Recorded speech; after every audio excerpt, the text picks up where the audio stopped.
Murmure du temps, le podcast qui se chuchote.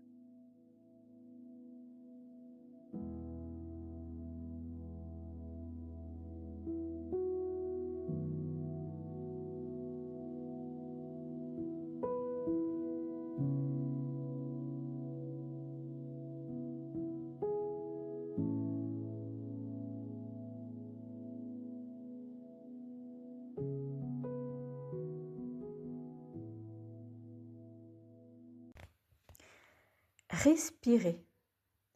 C'est un geste tellement naturel que nous oublions souvent qu'il influence profondément notre état intérieur.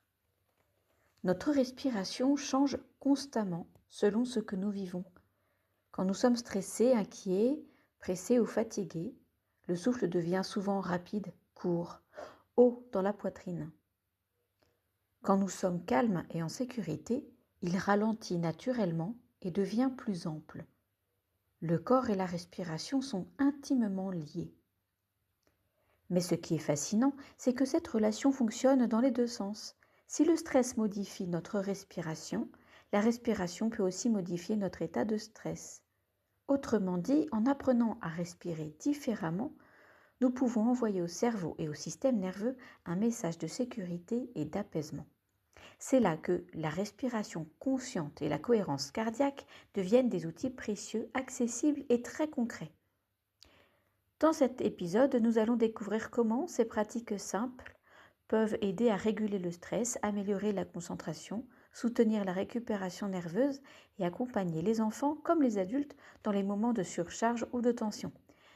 Parce que parfois, quelques respirations lentes peuvent déjà transformer profondément l'ambiance intérieure d'une journée.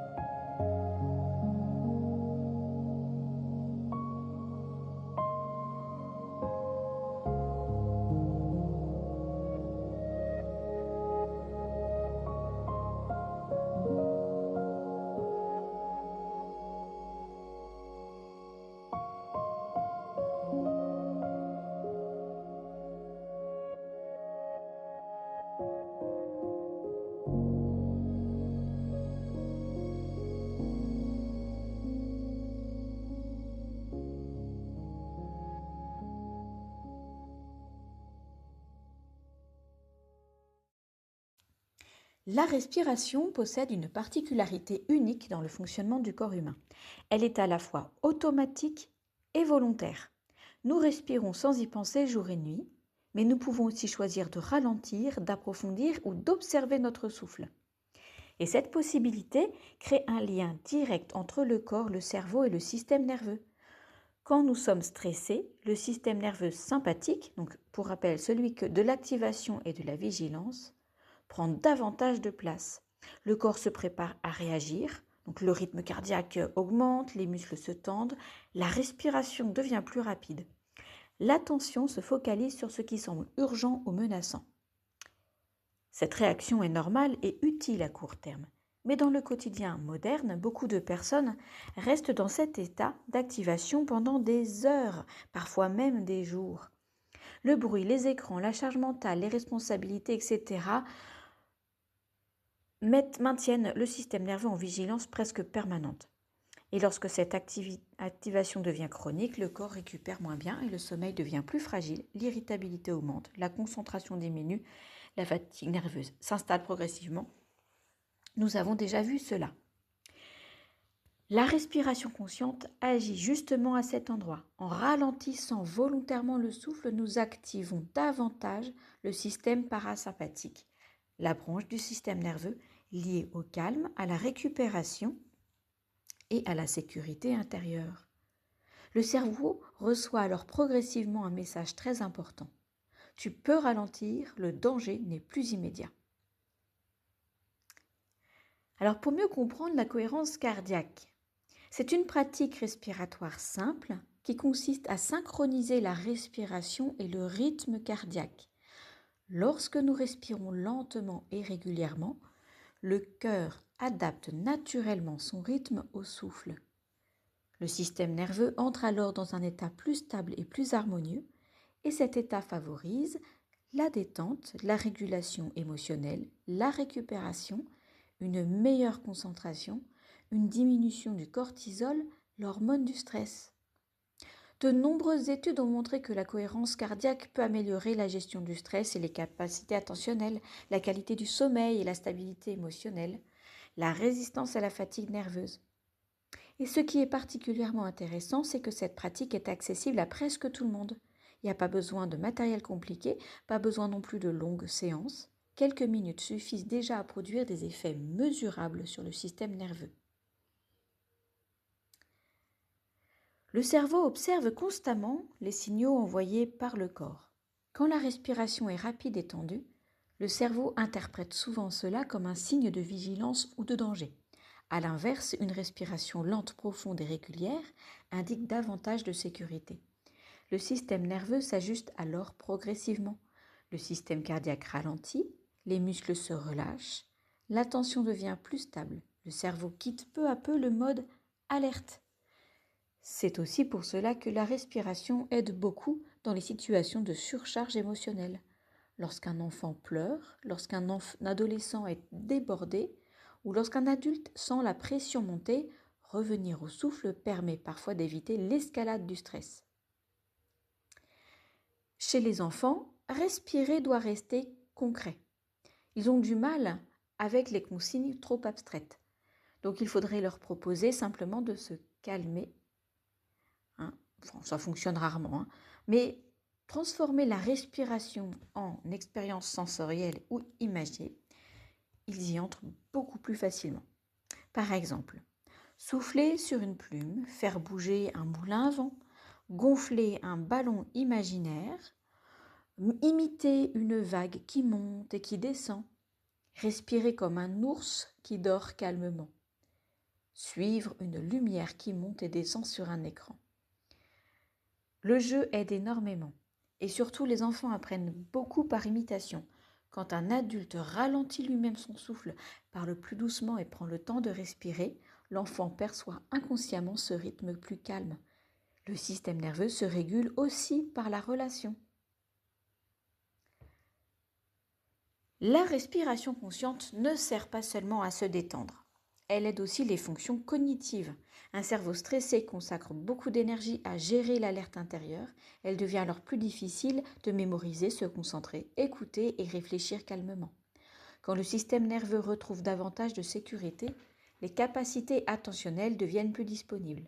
C'est pourquoi quelques respirations lentes peuvent être très utiles avant un devoir, avant un contrôle, avant une prise de parole, après une agitation, lors d'un conflit et avant de se coucher.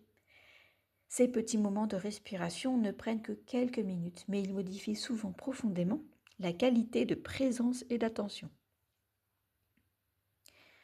Pour nous, éducateurs qui accompagnons des enfants, nous vivons souvent dans un état de sollicitation presque continue. Répondre aux besoins, gérer les imprévus, maintenir l'attention, organiser les journées, tout cela demande énormément d'énergie nerveuse. Et bien souvent, les adultes oublient eux-mêmes de respirer pleinement.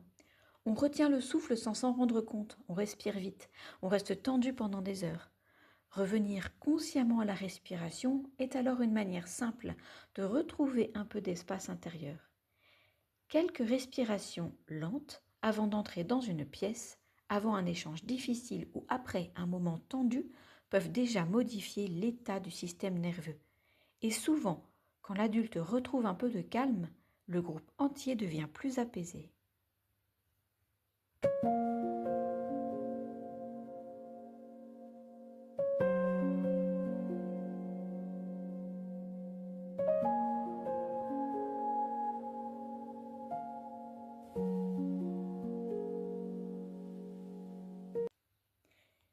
Quelques clés pratiques. Première clé, pratiquer la cohérence cardiaque. Voici l'exercice le plus simple et le plus connu. Pendant 5 minutes. Inspirez doucement pendant 5 secondes.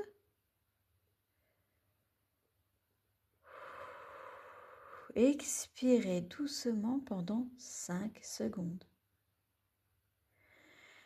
Inspirez doucement pendant 5 secondes. Expirez doucement pendant 5 secondes. Sans forcer.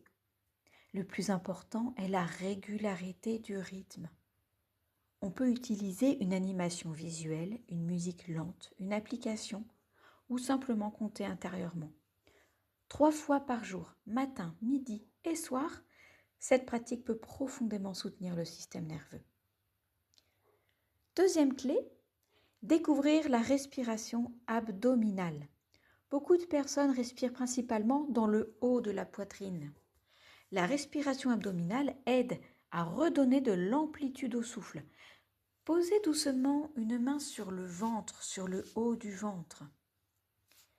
À l'inspiration, le ventre se soulève légèrement. À l'expiration, il redescend doucement. Cette respiration profonde favorise le relâchement musculaire et le calme intérieur. Avec les enfants, cela peut devenir un jeu. Gonfler le ballon, ou faire dormir le petit ours, faire monter la vague. Voilà, différents petits jeux. Troisième clé, installer des micro-pauses respiratoires. Avant une activité exigeante, prendre simplement quelques respirations lentes. Donc avant les devoirs, avant une réunion, avant un trajet, avant le coucher, après un conflit ou une surcharge émotionnelle. Même 1 minute peut déjà aider le cerveau à revenir vers davantage de stabilité.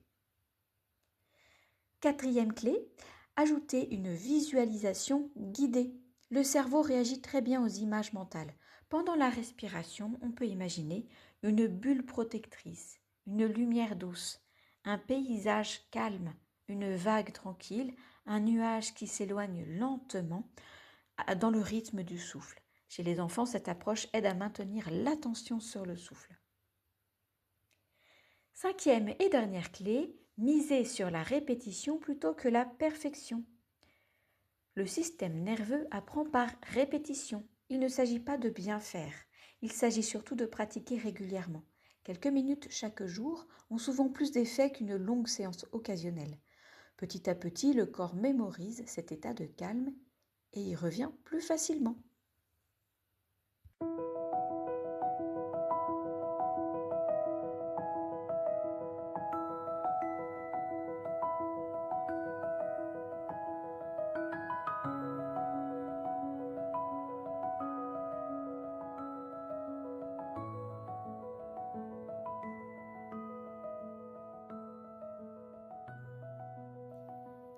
La respiration est toujours là, discrète, silencieuse, accessible à chaque instant.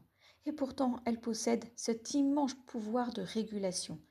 Dans un quotidien souvent rapide, stimulant et parfois épuisant, revenir consciemment au souffle permet au système nerveux de retrouver progressivement un peu de sécurité, de stabilité et de calme. La cohérence cardiaque et la respiration consciente ne suppriment pas toutes les difficultés, mais elles offrent un point d'appui concret, simple et profondément humain.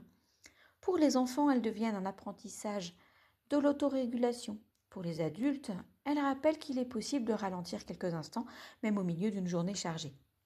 Et peut-être qu'au fond, respirer consciemment, c'est aussi une manière de revenir à soi, de reprendre contact avec son rythme intérieur et de retrouver au milieu du bruit du quotidien un espace de calme qui existait déjà en nous.